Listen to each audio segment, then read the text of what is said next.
All right, guys, welcome to the Collectible Kings podcast, episode 2. We're gonna hop into some more topics. Last episode, we went over different things like the state of the hobby, what's going on with the shop, and just kind of, um, checking up on everything and maybe giving a couple takes on some things. But today, it's a couple different things we're gonna touch on. We're gonna start out talking about the online drops we got, and the funny and the interesting and the tough and everything that comes with that. And then PJ is going to give us some wisdom on why it's important to have multiple audiences, this in the social aspect of the hobby included in that, and maybe we'll get in one hot take. So first, let's talk about the online drops. Yeah. Yeah, we drop online every couple weeks, right, PJ, or so. We try every couple weeks at the very least. Usually it can be a Thursday, it can be a Saturday. We always keep you updated on our social media accounts when they will happen. It's not out of the blue. We do sometimes drop things online, but for the majority, we do have it on a set day and time. And PJ, you can get into the fun of that. Yeah. Obviously before we started this location here, most of our business was online. So we always just had an much smaller online following when we first started. So, it wasn't a big deal. We dropped some things online and, the 100 or so that followed us, they were able to get some stuff. And, then it kept growing. And then you started getting some of the comments, and then everybody wanted to go password protected. And then, Bot we protection. had and then people talk about bots and, and what are you going to do about protecting your website against bots? And then there was a snafu once or twice about how a password was dropped.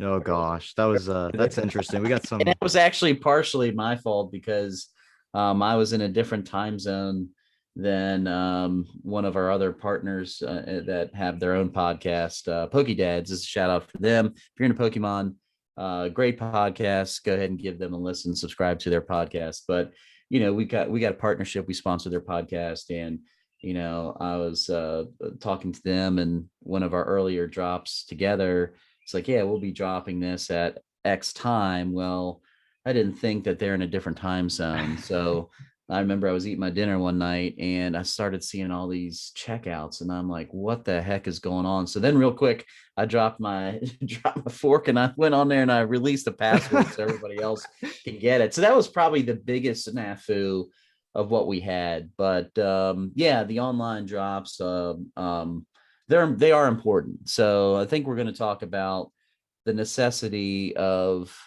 not narrowing your focus to one audience in any type of business. So obviously I'm fortunate enough to own several businesses, so this is kind of like a passion business of mine. Do you So want to explain that a little bit, like what you yeah, do? real quick, I don't want to bore anybody because I own an insurance business, so I mean that's not terribly exciting. But I enjoy it. It's one of my other passions. I actually like insurance, being in that business, helping people, helping businesses, making sure they're insured and so forth. So that has given me the opportunity to really pursue my passion. That will be another podcast of pursuing passions and that type of thing.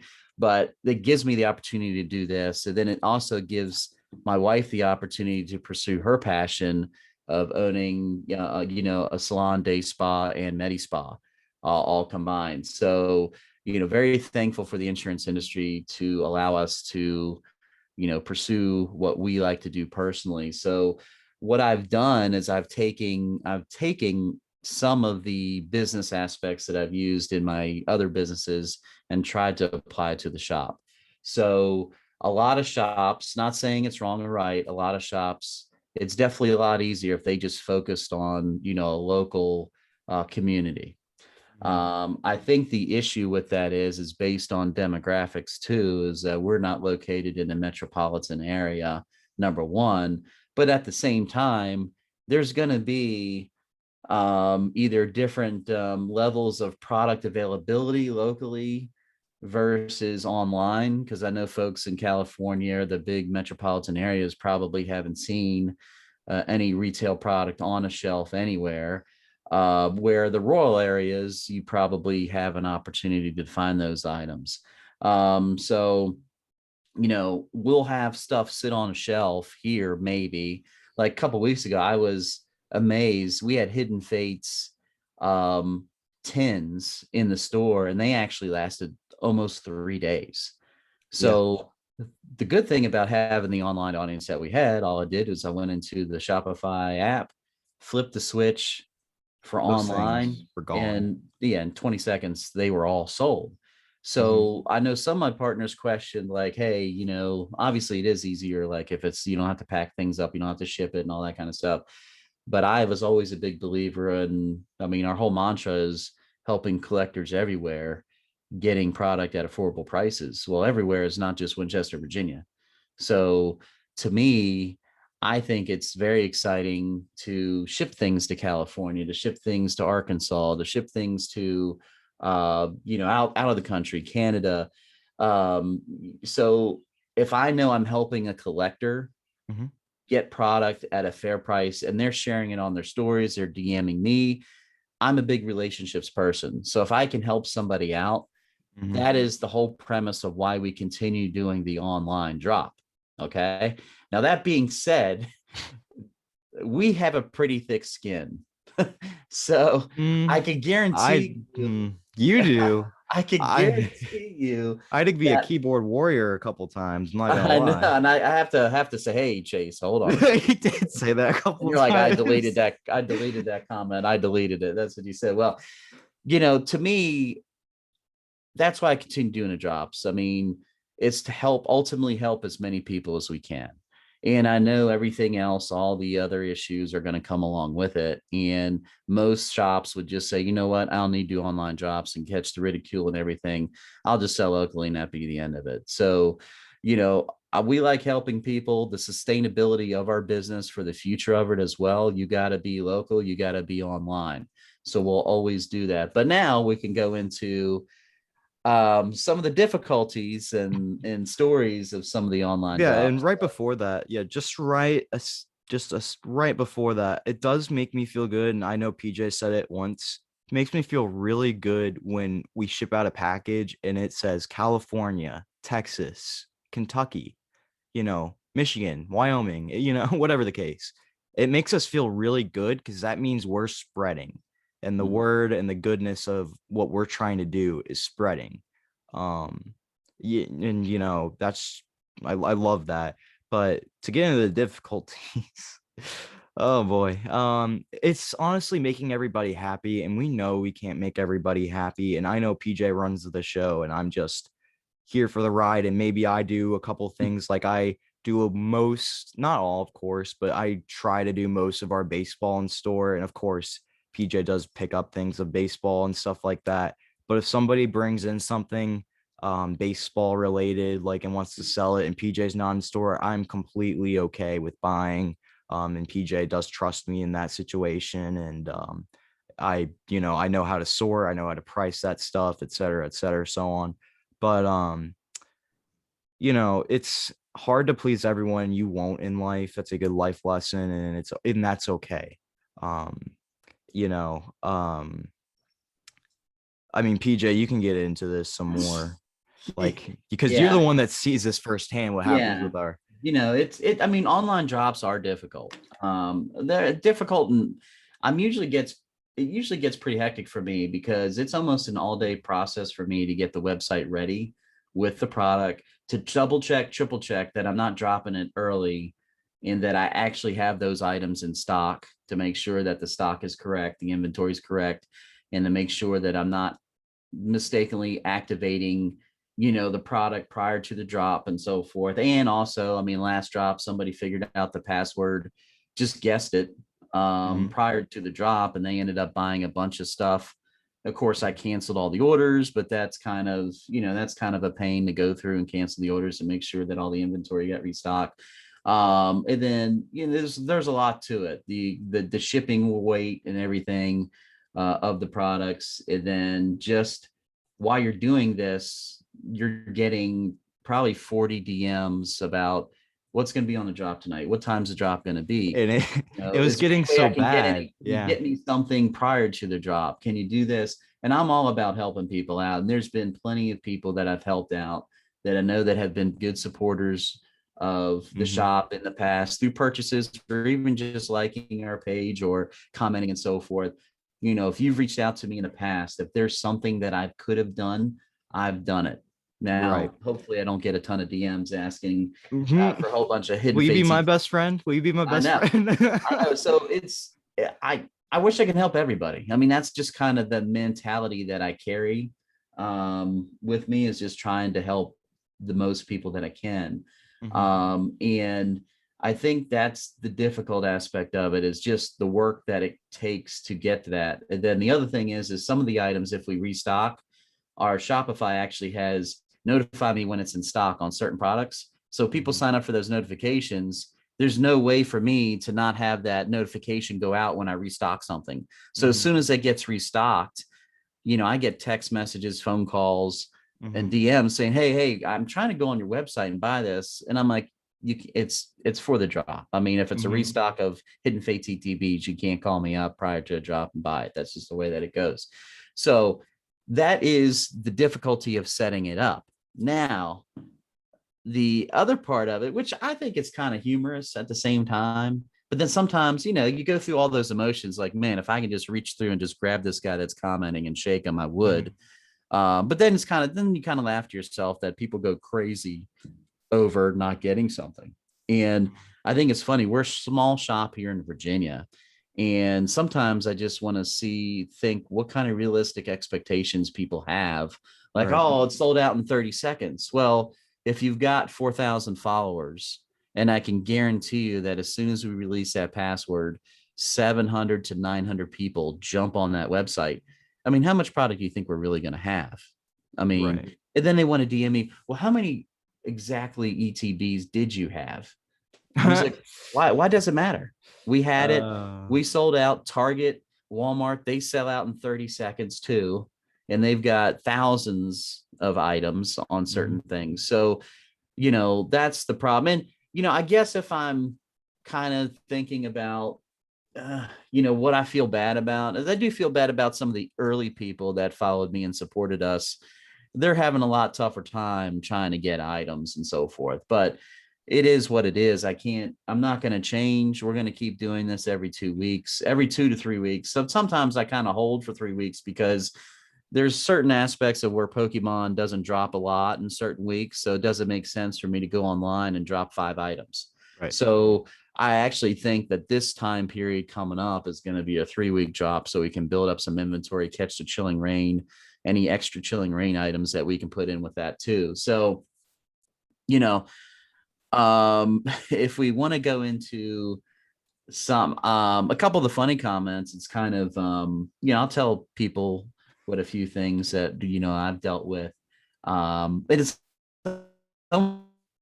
I guess it's Jimmy Fallon. I don't really watch any of those late shows, but it's kind of like the mean tweets thing. So like some of the stuff, DMs and so forth that I read, it's kind of like, holy crap, they're getting this crazy about not getting something, and I kind of laughed to myself. So, you know, a couple instances that really stick out to my mind. Somebody DM'd me and called me. I don't want to even say the word, because let's just say a mentally challenged person. They call me a mentally challenged Homer Simpson because I'm bald. And I was like, man, that's kind of reaching. I mean, I don't know if I look like Homer Simpson that much, but whatever. So that was kind of funny. And I was like, over this because you couldn't get cards. I mean, give me a break, dude. And then another one was actually somebody, I don't know if the followers are real or not, but he has a pretty large following on Instagram. I'm not even going to say his Instagram handle because I know there's a lot of people that share his page and try to get the free stuff that he gives out or supposedly gives out or whatever. But this guy, he jumps into the DMs and said he loaded up his cart with $7,000 or $5,000 worth of stuff. And he doesn't understand why it didn't save his cart. None of the carts save. I mean, if you want it, you got to check out. And then he's telling me that I don't understand how Shopify works. I was like, frankly, I don't even care how it works, because that's why I pay. I'm not here to figure out how something works. If it works and people check out and profits are being made, that's all I care about. So I'm not a technician. I'm not going to go to Shopify or whatever to try to figure out why a cart saves and why it doesn't. I'm not going to do any of that. If you don't want to buy the items, don't buy it. So he kept going back and forth with me, and then he started saying, "Well, you're just jealous because you don't have to be jealous and rude because I was, like he was implying that he made more money than me, has more followers than me, blah blah blah." Which I could give two craps about how many followers anybody's have. I'd rather have 100 good followers that support the business versus 10,000 people that just want to share my posts to try to win something for free. Okay. Right. And then obviously, I hate when people start going in to talk about how much money they make. Really probably don't make that much money, in my opinion. If you got to show it, then you're not as wealthy as you think you are. So that's number one to me. I never tell anybody how much income I make. I never go into any of that type of stuff. I'm not a very showy person. I think people that do that and say that are belittling, and they're very shallow. Right. So just And kept going. honestly, it also goes against probably both of our beliefs, you know. I believe personally, and I think PJ, you're kind of a Christian as well. I mean, I don't think that you should be showing off your riches and living that kind of life. It's of course, if you want to get a sports car, I just got one, but Yeah. but or something like that, or a special card that's worth a lot of money and you want to show it off, or that's cool. But belittling people because you make a dollar more, or you think so, or whatever, Yeah. it's just He mm, yeah, so he kept going back and forth. So I was like, okay. So basically, I'm usually pretty good about just walking away from a situation because trying to have the last word is just mhm. terrible. It's a terrible way to do it because you'll never have the last word and everybody just keeps going crazy. So I'm like, okay, I just frankly told him that, hey, I'm sorry you feel that way, but I just think we're not going to be a good fit to do business there. I wish you well. That's all I said. Right. Mhm. Well, he was like, yeah, well, blah, blah, blah, whatever. Then he ended the conversation by calling me a queen, which I think that's derogatory in some terms or whatever. I think that's very unprofessional to call anybody that. If you want to be called that, that's fine. Obviously, I don't want to be called that because I want to be called, by my name or whatever. So I just thought that was a very Or the belittling, king. demeaning, The king is okay. derogatory. So I'm like, okay, whatever, dude. The king is So okay I too. I ended that, right? Mhm. Well, then he proceeds to go to Facebook and leaves a 1-star review and basically Oh yeah, a I bunch of did see that. Never he, mind. Now I know what you're talking about. yeah, so he leaves a very false 1-star review, like trying to act all professional, saying that I was very rude and that I wouldn't help him with his purchase or checkout, which technically you didn't check out. I mean, it's not a checkout. So I just responded just saying, look, if you want to leave a 1-star review for whatever reason about being truthful, I'm fine with that. So I rebutted him and said, this is how our conversation went. Right. So he just kept going on and on and on. And then finally, it just came down to he said how many followers he had, and he was going to tell all his followers to not buy a product from me. Oh, So and I we were was like, just yeah. okay, well, yeah, whatever, dude. I was like, Oh, and I we were don't. just doing so awful because of this one guy. Right. We're So I'm just like, failing. The you walls are know, coming down. We're yeah. So I don't know if he thought I was going to get scared or whatever. I was like, hey, good riddance, whatever. And so I was talking to another friend in the hobby about it, about the story. Well, the funny thing is, I guess he had a podcast or something about it. And he has 1-star review. And the title of the podcast says racist. oh my So god. I'm like, dude, how Oh can my you have a god. podcast and your only review says that you're a racist in itself? So I was like, okay, well, now I don't feel as bad. I guess other people have the same experience with the same guy. So that's probably the most crazy aspect of the people that we deal with It's on the I job. would That want was to probably mention the most too. crazy. I also get DMs now. People get so desperate that they DM me. Like people, I do have it in my bio that I am a Collectible Kings employee. But with that being said, if you want to, say if something's still available in store, of course I can help you to an extent.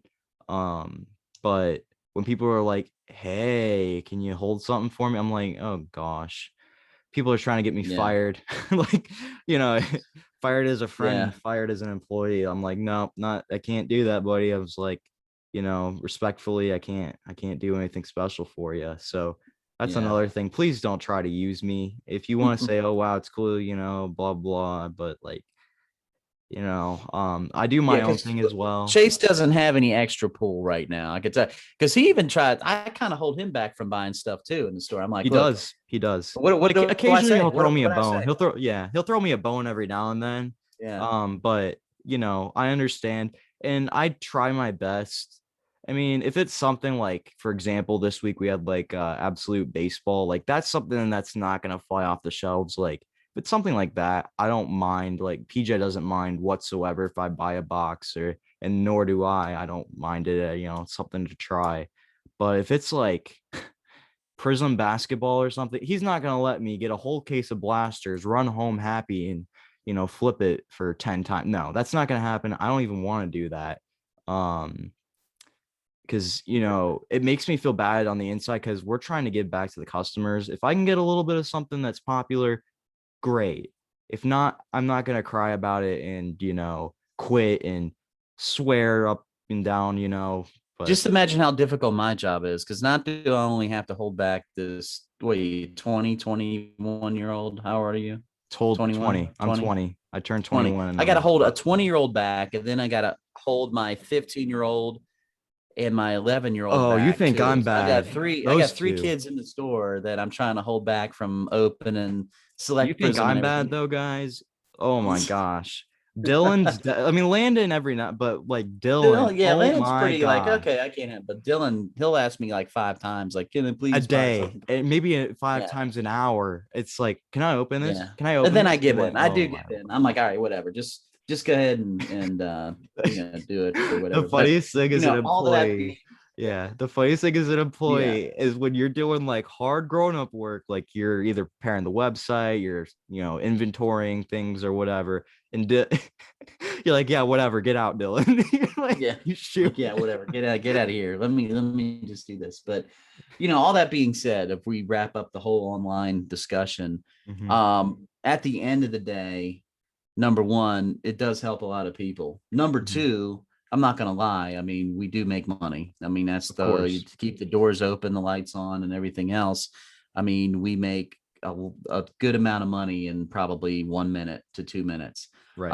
And it grows, it keeps growing, as we go on and do this. But what I really like to see is like what I don't really share with a whole bunch of people is like all the positive DMs and feedback that we Right. get. So they share the story when they get their box in and their pulls and like, hey, my shop here locally, they're charging, $800 for this box and you sold it to me for 650. And just those type of stories and those DMs, those get appreciated. And then there's a couple guys that consistently buy all the time, and I find out who they collect or what team they like, and then I just try to throw a couple low end singles into the box as a surprise, and then we kind of develop a relationship from there. And that's what it's really all about to me.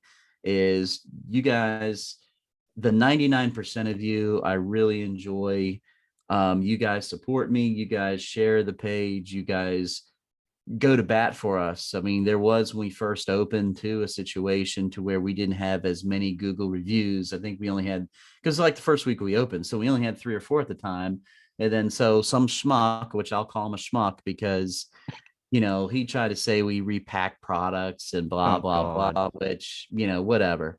And then he went in and created another fake account to create another false review. So then we had 2 negative reviews, and I posted it on Instagram because it's total BS. Mhm. So when I posted it on Instagram, I mean, we literally within about 10 minutes had like 50 five Yeah. star reviews from local people, but I guarantee you 40 of those people were from our online customers. So we really appreciate the support. The collector army is what we call you guys. Mhm. And we're going to keep doing what we can in our power to get the most product. If you would see on our side of what I do to distributors, to direct companies on pressing them for more and more and telling them the story that, look, you know me, you know what we're trying to do here. I'm not trying to get this product so I can triple the price. I'm trying to sell this stuff at retail, And like Panini heard especially on the us. Pokemon. And you know what? These distributors, a lot of them, I know a lot of people talk about how everybody just wants the money and everything like that. A lot of these guys that I deal with personally, they care and they try to help us out when we can to get more product to us, because they know they can trust us that we're going to get it to you at a fair price. So we're going to keep pressing them. And I mean, the drops aren't going to stop. If that's what you're And it's wondering. helping, it's helping our allocations. I am noticing a lot more product, and people who have seen us in store, the pictures we post, the shelves are filling. It's almost weekly. I'm seeing that, we're getting a little more than usual. Um, and you know what? Panini heard you guys and heard us and has seen what we've done. And it's made us really happy because we get more product and we don't feel like it's a Thursday afternoon and we got nothing on the shelves because we're out or whatever the case. Yeah. And I tell you, if we're talking about Panini real quick, I mean, I know you go on Instagram, people like to beat up Panini a lot, but there is not a better group of people or the representatives that I work with on trying to get inventory for the shop and so forth on the new releases. I mean, I probably drive my sales rep. She's great. I probably drive her nuts on a weekly basis because I probably email her 2 to 3 times a week about different things. And she's always been very responsive. She knows what we're doing in the store socially and everything. And, that's why they're a partner with us. I really believe that they like what we're trying to do, and we're trying to represent their brand in the best light as well. And I'm telling you right now, we're knocking on top store right now. So Yep, we are. I wouldn't be surprised. This might be a hot take, Chase. This might be a hot take, but I would not be surprised within 2 to 3 weeks if we'll be Tops Direct as well, just because of what we're trying to do. I think that would be fantastic because, I mean, it's just amazing to me that when I was a kid and I had a quasi shop with my older brother and we would buy boxes and so forth, from a local distributor, that now have the opportunity to represent these brands direct. I mean, to me, that is just I mean, you might think it's a small thing, or the listeners might think it's a small thing, but that really means a lot to me, It means a lot to me. that these brands really that these brands really trust our shop to represent them directly, not through a distributor, but us with their brand. We're going to do the best to represent it, and we definitely won't let anybody down on that, because I'm a big believer when people put trust in me or put trust in us, we give 110% of everything that we do, and we do it the right way. So that kind of ends the whole online, what's going to happen, how we're going to move forward with it, but we're still going to be doing it. And I still might be called Homer Simpson. I might be called something else. I might have some other Instagram person that will tell their followers not to follow me. But, like I said, it doesn't matter how many followers you have. It's really the content that you provide and the quality that you provide. So, And the king I will always value. prevail. That's right. The king, long live the king. So the king's always going to be here. We're going to keep on trucking. And like I said, when we first opened the store just a few months ago, me and Chase had the conversation for the first video. And I was like, if we could take a snapshot of that day to where we'll be in a year, I was like, it's going to be crazy. And I think we're already at that point, because at that time, we weren't even close to having Upper Deck or Panini or anything. No. And in a period of about 3 or 4 months, we've got Leaf, Upper Deck, Panini. Really, the only one that's left to get is Top. So a We have year Leaf. from now, I didn't even know we had Leaf. I just got Leaf. I got Leaf like 2 weeks ago. I must You didn't forget to tell. tell you. See this. Oh, come on, man. Yeah. Doesn't even tell me these things. I'm the Yeah. jester. He's the king. Whatever. Anyways. Yeah. All right, So guys. that's the Well, online. yeah, Let's move into what do you got next? Oh, social. Being social. Right? yeah, About the yeah, hobby being social. So we'll do a quick take on this. So, yeah. really, we kind of touched on it a little bit in the last podcast about where we think why the hobby is having sustainable growth and will continue to have sustainable growth compared to years in past, like the 90s and early 2000s and so forth. It hasn't been an easier time than within the last few years to mirror the hobby, which is tangible cards and everything else. How the photos are and the patches and everything really tied into social media has been the main driver of how this hobby has grown over the last few years, because there's not I would challenge any other business out there, any other industry, to see the growth on social versus the hobby the card industry has had. Because I could tell you, in my insurance Instagram page, Mm-hmm. I've had that page forever, and I might only have 800 followers on there. And we've got some funny stuff on there. Morgan, who runs our Instagram page, she's very into movies and TV shows in the 80s, and she's got some good memes and everything on her insurance page. And we get like 5 likes on each post. I post one picture of a card and it's like 100, 200 likes. Mm-hmm. We're gaining like 1,000 followers a month now. So what's great about the card industry is anything that's real visual and that has an experience tied to it is really mirrors really well with the social media and the social experience, whatever that you want to call it. Right. Podcasting really works well. Obviously, we have to give credit to Gary Vee Yep. as well, and celebrities and sports celebrities. And you can say what you want about Gary Vee, about how he's a disruptor, he's pumping prices and all Pump this. and dump, But they like to call it. yeah, I I followed Gary Vee even before, because I'm very into motivational speaking, the Tony Robbins, the Napoleon Hills and that type of thing. Gary Vee, I would listen to him too. Then I found out he got into cards, or got back into cards maybe 2.5 years ago. And I think it's good. Basically, what he is a collector that just happens to be famous and has money. And he gets penalized. Like, why can't he talk about cards? We Right. could talk about cards, but he can't talk about cards because he supposedly influences everybody. Right. I think he's right on a lot of takes. I think some And that's things what's I don't funny. really That's what's agree with. funny too, is he's been very accurate on like Luca. He was right on Luca. He was right on a few things. Now, the funny thing is, a lot of people are like, "Oh, his yeah," and I will admit I have seen it. Like he pumped like I think DeAndre 8 and a couple guys like last 2020 summer, and they did go up in price, and everyone blamed Gary. And I think that's where he caught a lot of the flack. But he never mentioned Luka Doncic, not one time. Or not to my knowledge, um, that I can think of. And he kind of kept that behind the scenes, and he was picking up behind the scenes tons of Luka rookies and at like $20 a piece or something like that, and getting them graded. And he just came away, I mean, in a great state, I guess.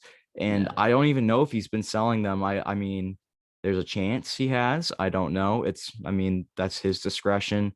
The way I do things, if it helps at all to help someone understand, because I am a collector at heart, I collect what I like and I sell what I don't or I don't need. Duplicates, stuff like that. Um, if I pull 10 autographs of the same player, I'm probably going to sell 8 of them. I want something for my collection that I can look at, the one that looks nicest to me in my opinion, or whatever the case, and I get rid of the rest. That's just how I am. And I've got my favorite players or celebrities or whatever. And yeah, that's just how I am. PJ, I don't know what you do. Is actually, that's something I think we could chime in real quick. How do you collect? What do you collect? Because no, you don't talk about this like ever. Yeah. Yeah. I mean, I kind of, like, a lot of people think I have some massive PC or something. And I'm like, my collection's really the shop, really is. I mean, I got some things. So, like, I will buy, like, I just picked up that Luca PSA 10 Prism. That's something that I'll keep. I'll probably just continue doing that, is just, with pick up a Trout update, PSA, whatever, 8, 9, whatever. I'll probably just keep that. But really I have probably more autographed items than cards that I personally have. So, my prized possession right now is, shout out to my awesome wife, Amy. A few Christmases ago, she ended up finding a PSA certified signed baseball of Mickey Mantle and Willie Mays on the same baseball. And she knew that, like, to me, like, yeah, I mean, Babe Ruth, whatever. But to me, Mickey Mantle, it's Babe Ruth, Mickey Mantle. For iconic players, it's Babe Mhm. Ruth, Mickey Mantle, and I think it's Mike Trout. So, I I mean, I think so think the too. generations, to me, if I can get one of those autographs, and I will have a Mike And Trout ball Griffey. I here. think Griffey's in there too in Yeah, the but 80s. I think, though, if we're looking at the hierarchy, I think Mhm. Trout will still surpass Ken Griffey Jr. just Okay. because of how much more time that he has in his career and where he's already at right now. But, like, yeah, I mean, Mike Trout is like my son's Mickey Mantle or Babe Ruth. I mean, that's Mhm. really what it is right now. So that's probably my most prized possession. I've got autographed mini helmets. So I'm more of an autograph collector. I got a Oh, Gary yeah. V Ginter mini auto Yeah, that's in he my office and as it's funny, well. yeah, it's in his insurance office. It's almost like a little motivator at when he's working. Yeah, It's yeah, like because I right above your wanted desk. always wanted his autograph, and then I was like, this is perfect. It mirrors what I like the most. It's Hmm. cards. That's a real card, and Hmm. it's an autograph. And the funny thing is I bought that right when it first came out. I only paid $100 for that card, and I know that card's probably, I don't know, 800, $700 now. I don't Doesn't who knows. matter to him though. It's No, that's the something, card that yeah. it's not going to sell. I do have a relic from Star Wars. I'm a big Star Wars fan, so Oh actually yeah, that's right. That's a I have really cool card a piece of the Millennium Falcon. So, I mean, it from the might not be movie worth set. that much, maybe like 150, $200, but to me, I mean, I loved all those movies, and for me to own a piece of it, that's kind of, I think you collect what you want to collect. I mean, I don't Right. think you have to, have any rhyme or reason to it. It's just whatever makes you happy. And that's the social aspect of it. So, You like, can relate hey, with people. you Hmm. have a story. I mean, cards, autographs, everything have a story, even if you bought it. Like, I Hmm. just told you the story about how I obtained that ball. Yeah, I didn't get the autograph personally, but my wife went out for Christmas, found that ball, and got it for me. So And that it meant a means a lot lot to to you. me. You know, Right. like I own like a Mike Trout autograph in my collection. You guys have probably seen in my YouTube videos and on my Instagram page. I started out, of course, it has to go back to PJ with the Jason Dominguez Yeah. big pull, my most popular video on my channel. It's at I think 3,300 views right now. Um, and then I got my first Trout autograph, and it was cool, but it just wasn't enough to me. The autograph was kind of streaky, and I just wasn't perfect to me. I sold it. I won't disclose what I sold it for privacy reasons, but then I picked up the one that you guys see all the time now, and that thing, I will say this much. I've most recently been offered, actually, it was about an hour ago, $900 on it. I got offered that, and I just won't sell it. I mean, I won't. Right. Right. I don't think I It will doesn't ever make sell it. I love it too much. It's one of his earlier ones from 2014 when he was young still. Become the star he is. At that point, I think he was going after MVPs and stuff already. But still, point is, super cool. I worked my way up to get that without PJ's help and without learning more and more, and I am very grateful. And I know it sounds like I always kiss up to PJ, but seriously, I loved cards. And that's why it always says on my banner, established 2011. It's because I started in 2011 collecting cards. It was Easter of 2011.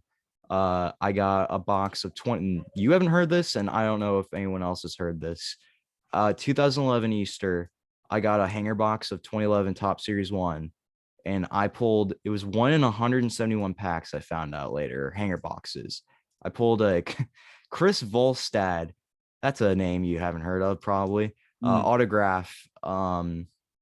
And I was like, is this in every box? And I still got it. It's somewhere hidden in my desk somewhere.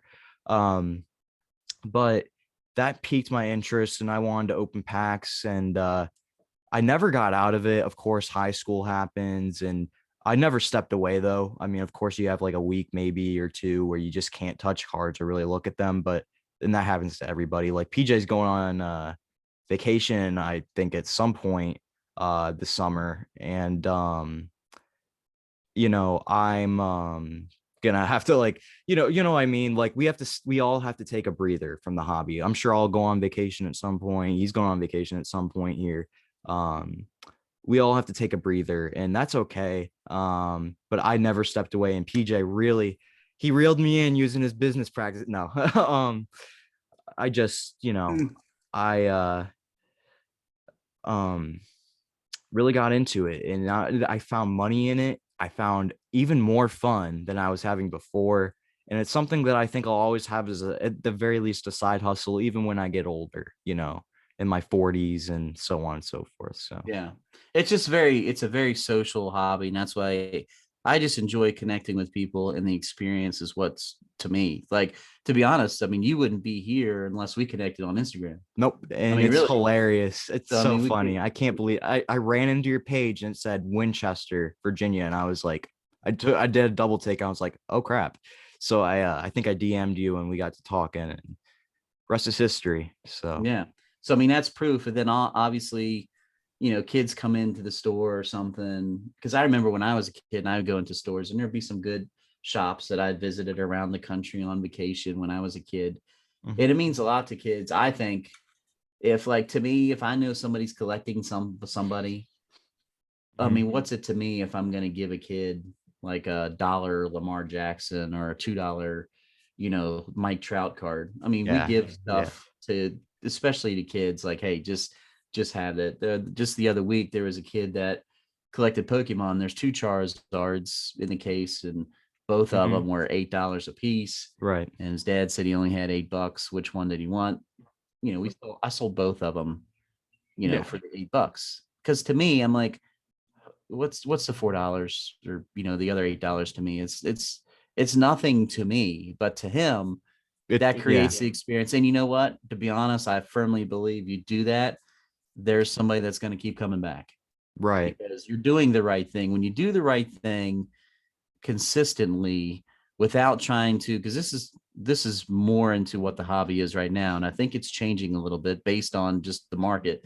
Mhm. Is right now there's a lot of sellers, there's a lot of stores, a lot of websites that think of a Oh, client or a collector as a single transaction to where I'm going to get the most out of this person, and I'll be good for it, because guess what? There's 10,000 people that want the same box.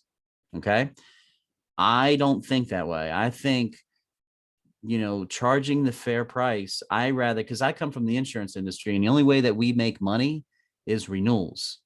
It's residual income. So the whole mantra of this store is creating a residual income client base. So that means that maybe I'm not going to make that $800 on that one box, and I'll sell it for 500 or 550. But guess what I'm doing? I'm creating that experience, that happiness for somebody, that they think they got a good deal, and that they're going to keep coming back. And that is solely, if you could track that one phrase, that one thought process, is the sole reason on why we're doing so well right now. right. And it's not rocket science. I mean, I've got some people ask me how you do so well and blah blah blah, how are you blowing up like this and everything, and I'm like, anybody can do what we're doing. You just got to choose to do it. And I tell everybody wants to know secrets about running. I don't have any secrets for running a shop. I probably don't run a shop as good as some of these other guys on Instagram that I follow and everything. But it's just that you do the right thing, good things are going to happen.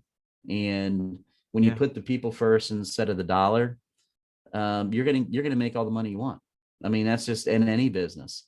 So, whew, let's close that whole topic down, because I could Yeah. probably talk for 2 hours, Yeah, get I'm into big sure. motivational speech for everybody out there. Yeah. We'll My save that for dogs another are time. starting to bark too for whatever reason. So Yeah, that let's get might on the be a hot good time to takes. wrap up. Hot takes. Hot takes. Oh, I'm gonna ask PJ this. Who's winning the NBA finals? Or I mean, it's not here yet, but who's winning the championship? I mean, I think it's gonna be. I mean, I hate to say it, but it's gonna be. I think it's. I mean, the Nets are just built Yeah. for it. I Yeah. mean, they already handled Milwaukee in the first game pretty well. Yeah. Philadelphia, I thought, could challenge, but I mean, they got some injuries, so we'll see how that holds up. But if I'm talking about what I'm pleased on seeing, I like the emergence of Trae Young. I mean, totally. I mean, man, they ridiculed him in New York, and he just basically brushed that off Yeah. and closed that series single handedly. Hmm. And to be honest, I think people were kind of skeptical of him this year because there were some games there he's like, he's not playing like he did last year. I think he was injured a little bit this season as well, if I recall. But when playoffs show up, that's all that matters. If you show up in playoffs and you play, I really like him. I like his cards. His cards are still pretty cheap. Trae Young, they're probably not going to last much longer, but he's done a heck of a job for his team. And I'm a big Luka fan. And to me, if Luka could get more players on if he had a super team, he would not get beat. He would not get, Right. he is the super team for his team. And he can beat anybody, but I'm hoping they can make it past a little bit longer, but they just don't have enough players to win a championship right now, in my Yeah, my opinion. hot take is I think the dark horse is the 76ers Mhm. and Brooklyn's gonna win it all. My dog Yeah. is howling. That's just great. No, There you but go. I think that's what's gonna happen. So yeah, I think we'll finish up there. In the next couple episodes, we'll get into like some other topics like pursuing our passions, etc. And yeah, guys, thank you so much for watching. The socials will be in the description of my YouTube video and his YouTube video. Um, and yeah, sounds good, guys. Thank you for watching. We'll see you in the next episode. Yeah, PJ, anything? Yeah. Hey, thanks, guys. We appreciate all the support. We hope you have a great week. And we'll see you again for episode 3. Take All care. right, take care, guys.